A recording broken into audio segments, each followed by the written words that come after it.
E aí pessoal, tudo bom com vocês? Estamos aqui hoje em mais uma videoaula do nosso conteúdo de farmacologia. Lembrando que a gente aqui já discutiu sobre formas farmacêuticas, sobre via de administração. Eu vou deixar aqui no card para vocês verem esse vídeo depois. Agradecer a todos imensamente por toda a contribuição que vocês estão dando para nós. E hoje nós iremos iniciar um conteúdo que é extremamente importante, né? Um dos conteúdos que são, sem sombra de dúvidas, mais cobrados nas provas de residência, provas de concurso público, que é sobre a farmacocinética. Nós vamos dividir essa aula de farmacocinética em duas, então hoje a gente vai falar do processo de absorção e também da biodisponibilidade, e na próxima videoaula nós continuaremos com o conteúdo. Então nós vamos abordar a distribuição, metabolização e a eliminação dos fármacos. É um conteúdo que a gente tem que saber muito, não só na questão de fazer provas de residência ou provas de especialização, por exemplo, mas é um conteúdo que nós temos que entender para saber como que os medicamentos agem no nosso corpo de uma maneira geral, ok? Então aqui vamos iniciar a nossa aula. Então nós já sabemos as diversas formas farmacêuticas que tem no mercado farmacológico, né? Cada forma farmacêutica com a sua peculiaridade, e também nós vimos as vias de administração. Então, qual forma farmacêutica é mais indicada para determinada via de administração? Vimos também os pontos positivos e negativos de cada via de administração, como que é o seu processo de funcionamento, e isso tem que estar bem claro na mente de cada um de vocês.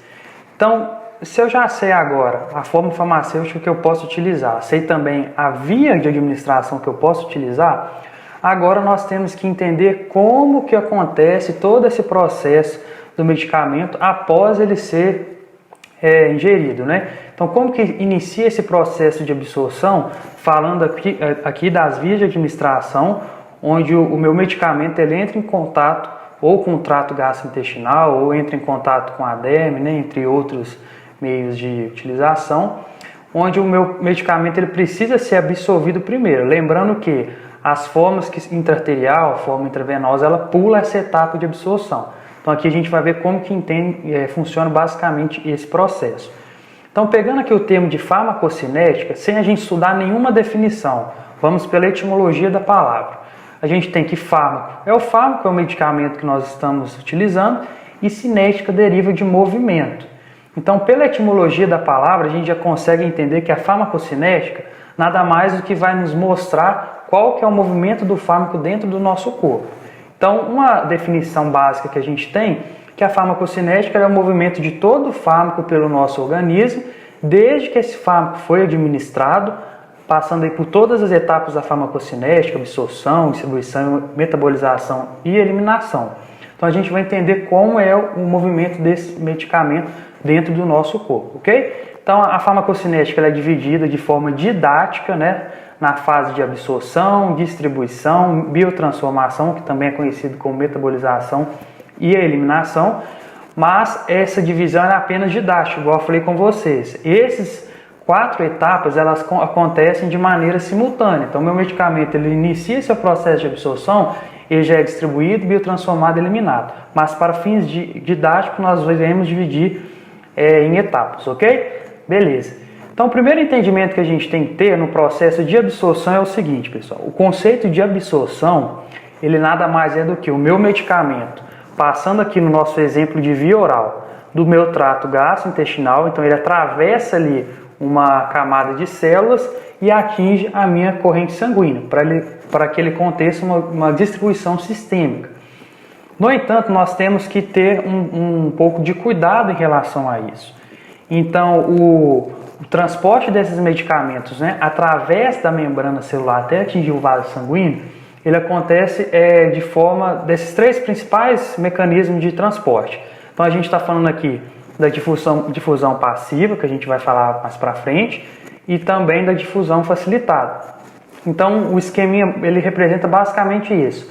A letra F aqui seria nosso fármaco, e esse fármaco ele atravessa a membrana celular até chegar no meu vaso sanguíneo, onde esse medicamento vai ser distribuído por todo o corpo humano, ok? Então, falando aqui nos mecanismos de transporte de fármaco, nós temos os principais, né? Que seria a nossa difusão passiva. Sem sombra de dúvida, os medicamentos, a maioria deles utilizam esse tipo de transferência, né? Para atravessar ali a nossa membrana plasmática, nossa membrana biológica. E essa difusão passiva, ela tem algumas características, ou seja, é uma via que não tem o gasto de energia. Então aqui eu não estou falando do envolvimento de moléculas energéticas como o ATP, né? O trifosfato de adenosina, ela não gasta energia. É uma via de transferência que também ela está favorável ao gradiente de concentração. Então a minha substância ela vai passar do meu meio mais concentrado para o meio menos concentrado. Então quando a gente está falando aqui do medicamento, o meio mais concentrado seria externo à minha membrana, o mais concentrado, e o menos concentrado seria a nossa circulação plasmática, né? Então a gente vai ter essa movimentação do externo à membrana até mesmo a nossa circulação plasmática. Ela não envolve o carreador, então a gente aqui não está falando de proteínas, transportadores, por exemplo, que atuam em algumas situações, né, na movimentação dessas substâncias, né, no nosso caso dos medicamentos, e ela é, sem sombra de dúvida, o método de transferência mais utilizado nos nossos medicamentos, ok? Temos também aqui o outro muito utilizado, menos utilizado na verdade, né, o transporte ativo de substâncias, onde ela possui algumas de suas características, envolver proteínas transportadoras. Então eu tenho uma proteína mediando esse transporte. Minha proteína, claro que aqui a proteína tem que ter afinidade com a molécula, né, que ela vai movimentar em questão. Então eu tenho uma proteína ali atuando no processo de pegar aquele medicamento, pegar aquela substância e jogar ela do outro lado, ok? Se ela envolve esse tipo de proteína, eu vou ter aqui também o gasto de ATP. Então o transporte ativo é um transporte onde eu tenho um gasto energético. A gente está falando do ATP, né, o trifosfato de adenosina. E temos também como característica a seletividade. Essas proteínas, esses carreadores, eles selecionam basicamente, né, as substâncias que ele tem uma certa afinidade e realizam esse tipo de transporte, ok? Então, como eu recapitulando aqui, o método mais utilizado nos fármacos é, sem sombra de dúvida, a difusão passiva. Bom, pessoal, lembrando também que o transporte ativo ele é contra o gradiente de concentração, na maioria das vezes, o que é contrário à nossa difusão passiva, ok? Beleza. Então, quais são os fatores que interferem na absorção dos nossos fármacos? A imagem aqui ela nos mostra um exemplo onde eu tenho de um lado, né, o trato gastrointestinal, né, o meu tubo intestinal, e adjacente a ele nós temos a corrente sanguínea. Então, em azul, está exemplificando, por exemplo, o medicamento, né, no meu trato gastrointestinal, atravessando aquela camada de células e chegando até a nossa corrente sanguínea. Esse é o processo de absorção, ok? Mas ele tem alguns fatores que interferem diretamente nesse processo. O primeiro seria a lipossolubilidade do nosso medicamento. Então, nós vamos ver posteriormente que a membrana celular, uma composição dela é basicamente lipídica. Então, aqui, os medicamentos que têm uma certa afinidade por lipídios, eles vão conseguir atravessar de uma maneira mais eficaz. Nós temos também o pK, que é um coeficiente de bipartição em óleo em água. Esse pK está estritamente relacionado com a disposição de formas ionizadas e não ionizadas do nosso medicamento. Calma que a gente vai falar isso tudo. Então, o pK também vai influenciar nesse processo de absorção, já que as membranas celulares possuem cargas elétricas, ok? Até então só saibam disso, a gente vai exemplificar tudo. E temos também o peso molecular. Substâncias que têm um peso molecular muito grande também tem uma certa dificuldade de realizar esse processo de transferência em relação à membrana celular, ok? Então vamos para o nosso primeiro exemplo aqui, em relação à lipossolubilidade. Como nós já falamos, o nosso fármaco ele tem que atravessar uma camada celular, a membrana celular, para atingir a nossa corrente sanguínea, ok? Excelente. Basicamente, nós temos os fármacos que são fármacos mais hidrofílicos, né, que são fármacos que têm afinidade com moléculas de água, e temos também fármacos que são lipofílicos, que são fármacos que têm afinidade por moléculas lipídicas, ok? Vamos analisar aqui somente a composição da minha membrana celular. A gente sabe que a membrana celular, né, ela ainda é aquele padrão do mosaico fluido que foi descrito por diversos estudiosos, e a composição dessa membrana celular é uma bicamada fosfolipídica, ou seja, tem duas camadas de fosfolipídios. Eu tenho as cabeças que são hidrofílicas desses fosfolipídios, que estão voltados para a região, né, que está mais em contato com a água, então seria para o meio externo e a região interna da célula. E temos também as caudas hidrofóbicas, que estão voltadas umas às outras, né, que são regiões que não têm grande afinidade a moléculas de água, beleza? Temos também na composição diversos canais iônicos, proteínas, glicoproteínas, glicocálice e tudo mais. Mas o que a gente tem que saber nesse momento? Se eu tenho um fármaco que é hidrossolúvel e um fármaco que é lipossolúvel, no momento que esses fármacos forem atravessar essa membrana, principalmente pela difusão passiva que nós comentamos, alguns deles vão ter uma certa afinidade por essa conformação lipídica e vão conseguir atravessar essa membrana e atingir a nossa corrente sanguínea. Vamos ver o esqueminha aqui que eles nos mostram. Eu tenho em azul os fármacos hidrofílicos, ou em azul os fármacos hidrofílicos, desculpe, e temos em amarelo os fármacos que são lipofílicos, ok? O que acontece nesse processo de absorção? Olha lá para vocês verem. Como eu tenho a membrana celular, que é uma substância, né, que predomina ali a conformação lipídica, os fármacos que são hidrofílicos, ao atravessar essa membrana, terão uma certa dificuldade por essa incompatibilidade de composição. Então a gente vai ter aqui, no caso do exemplo, muito mais moléculas fármacos são lipofílicos conseguindo atravessar essa membrana celular do que fármacos que são hidrofílicos. Mas quer dizer que fármaco hidrofílico não consegue atravessar? Consegue sim, pessoal. Só que eles vão ter uma dificuldade muito maior e até mesmo às vezes a proporção desses fármacos que vão conseguir atravessar essa membrana também será muito menor. Lembrando que as membranas têm poros, têm canais paracelulares, têm proteínas que atuam nesse transporte. Então, essas características ajudam também os fármacos hidrofílicos a atravessarem a membrana. Mas analisando esse aspecto, os fármacos que são lipofílicos ou lipossolúveis têm maior facilidade em atravessar a membrana celular, ok? Vamos para o segundo fator.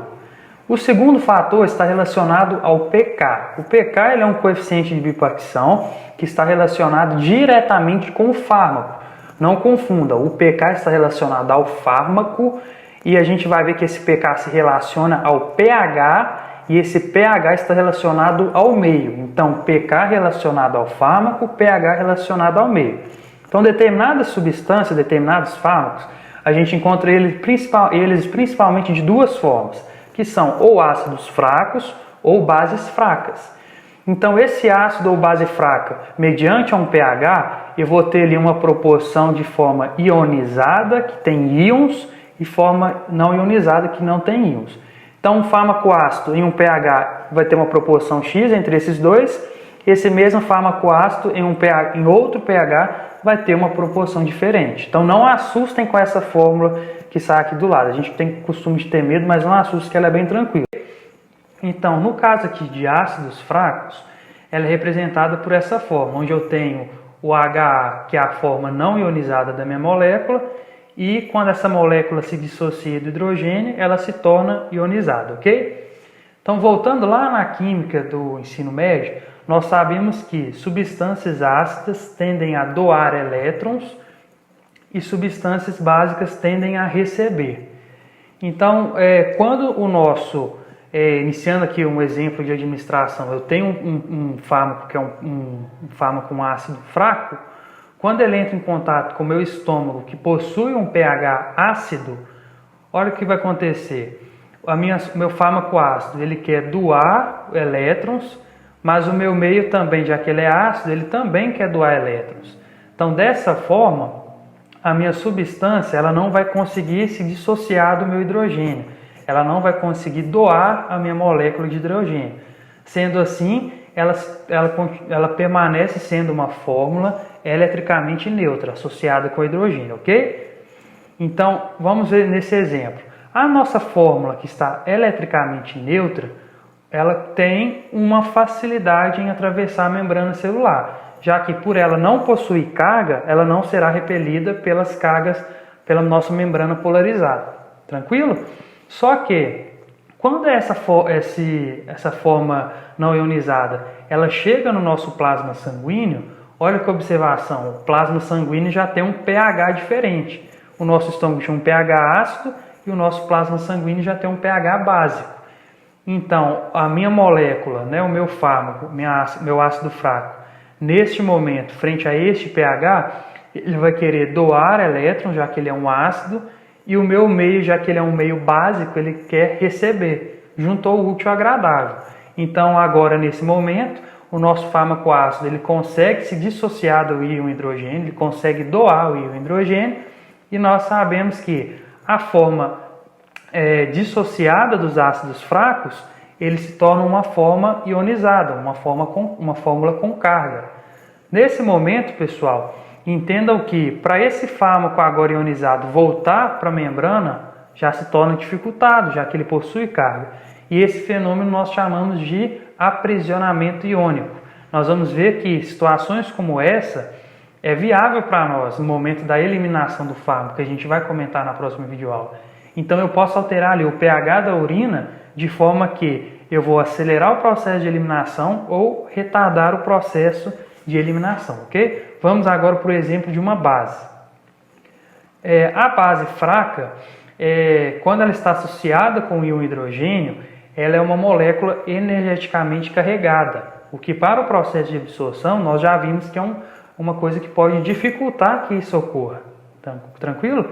E quando a minha base ela consegue se dissociar do íon hidrogênio, ela já se torna-se uma molécula eletricamente neutra, o que é viável, e o que é ao contrário dos fármacos ácidos. Lembra? Então, a nossa base fraca, ao entrar em contato com o pH do estômago, a minha base ela quer receber elétrons e o meu estômago quer doar. Juntou o útil ao agradável. Então, os medicamentos que são bases fracas, no estômago, ela torna-se associada ao hidrogênio e torna-se ionizada. Então, no nosso esqueminha, o processo de absorção dela vai ser dificultado um pouco. Claro que algumas moléculas conseguem sim atravessar, mas a grande maioria não. Ok? Agora eu tenho uma outra situação. Aquele fármaco base fraca chegou no meu plasma sanguíneo, que também tem um pH básico. Ou seja, o meu fármaco quer doar, quer receber elétrons, e o meu meio também quer receber elétrons. Desta forma, o íon hidrogênio ele se dissocia da minha base, deixando minha base eletricamente neutra, ou seja, minha forma não ionizada. Então, em situações como essa, o fármaco pode sim voltar para o seu percurso inicial, ele pode sim voltar ali externamente à minha membrana celular. Mas lembrando aqui, pessoal, que mesmo tendo esse problema de forma ionizada ou não, a área de superfície do intestino é infinitamente maior do que a do estômago. Então, mesmo nessa situação de está ionizado ou não, a grande maioria da absorção vai acontecer no intestino, justamente porque eu tenho uma superfície epitelial de contato com o fármaco muito maior relacionada ao estômago, ok? Então vamos lá. Primeiro gráficozinho para a gente analisar aqui em relação à absorção, concentração plasmática e efeito terapêutico. Agora que o meu fármaco já está conseguindo chegar na minha corrente sanguínea, não é? Então a gente vai ter que ter uma atenção aqui em outro ponto. Esse gráfico a gente tem aqui a concentração em relação ao tempo.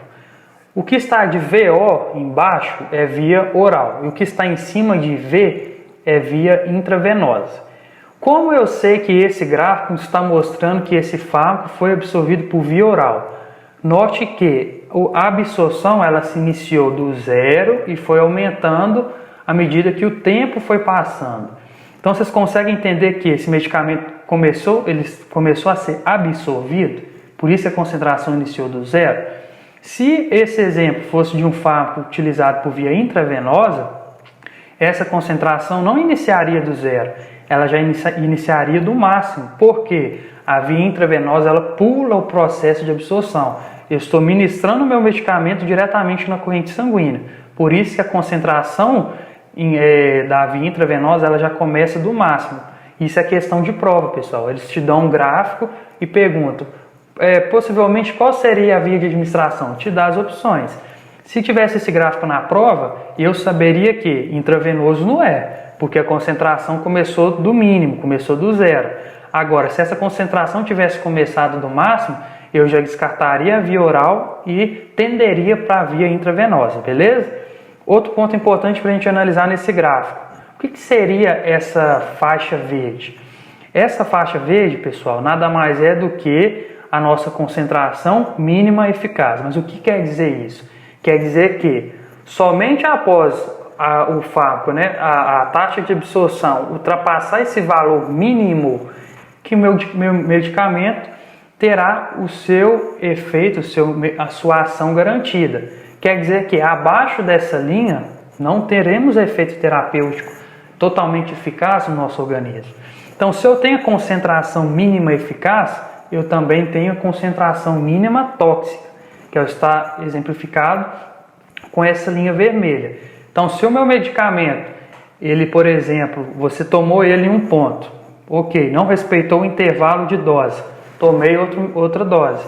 A chance de eu conseguir alcançar essa concentração mínima tóxica ela é muito grande, porque eu estou tendo um efeito acumulativo de doses e não esperando que o meu medicamento entre em equilíbrio com o restante do corpo. E entre essa concentração mínima eficaz, a faixa verde, e a concentração mínima tóxica, a vermelha, a gente tem o que chamamos de janela terapêutica, que é o intervalo exemplificado pela faixa amarela. Então, o ideal é que eu sempre mantenha o meu medicamento entre essa janela terapêutica. Eu tentei, então, ele dentro da concentração mínima eficaz para ele fazer o efeito e abaixo da concentração mínima tóxica para não ter efeitos adversos. Beleza?